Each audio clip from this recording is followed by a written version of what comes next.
আজ ২১শে জুন, ওমানে বছরে দীর্ঘতম দিন। একে সাধারণ কর্কটক্রান্তি দিবস বলা হয়।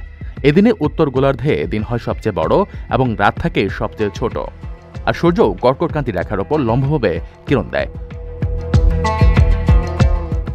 ওমানের রাজধানী মাস্কাটে এদিন সূর্যোদয় হয়েছে সকাল ৫টা ২১ মিনিটে। সূর্য মধ্যাকাশে পৌঁছায় দুপুর ১২টা ৯ মিনিটে এবং সূর্যাস্ত ঘটেছে সন্ধ্যা ৬টা ৫৭ মিনিটে। এতে দিনে দৈর্ঘ্য দাঁড়ায় ১৩ ঘন্টা ৩৫ মিনিট ৩৫ সেকেন্ড, যা বছরের অন্য দিনগুলোর তুলনায় সবচেয়ে দীর্ঘ। প্রাকৃতিক এই ঘটনা কেবল ওমান নয়, বরং উত্তর গোলার্ধের ইউরোপ, এশিয়া, উত্তর আমেরিকা ও আর্কটিক অঞ্চলগুলো জুড়ে দেখা দিচ্ছে। গ্রীষ্মকালীন সূর্য অন্তের এ সময়ে পৃথিবীর উত্তর গোলার্ধ সূর্যের দিকে সর্বাধিক হেলে থাকে। অপরদিকে দক্ষিণ গোলার্ধে তখন শীতকালীন সূর্য অন্ত পালিত হয়। জ্যোতির্বিজ্ঞানীদের হিসাব অনুযায়ী এবছর গ্রীষ্মকাল প্রায় ৯৩ দিন ১৫ ঘন্টা ৩৭ মিনিট স্থায়ী হবে।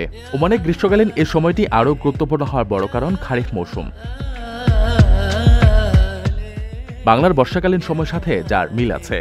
এ সময় সালালায় দেখা যায় এক ভিন্নধর্মী পরিবেশের, যা উপভোগ করতে বিশ্বের বিভিন্ন দেশ থেকে লক্ষ পর্যটক এসে ভিড় জমান। গুড়ি বৃষ্টি আর ঠান্ডা আবহাওয়া দেখে মুগ্ধ হন তারা। এছাড়া প্রবাসী ব্যবসায়ীরাও বছরের এই সময়ের উপার্জন দিয়েই সারা বছর চলেন। তাই অনেকেই অধীর আগ্রহে খারিফের আগমনের প্রহর গুনতে থাকেন।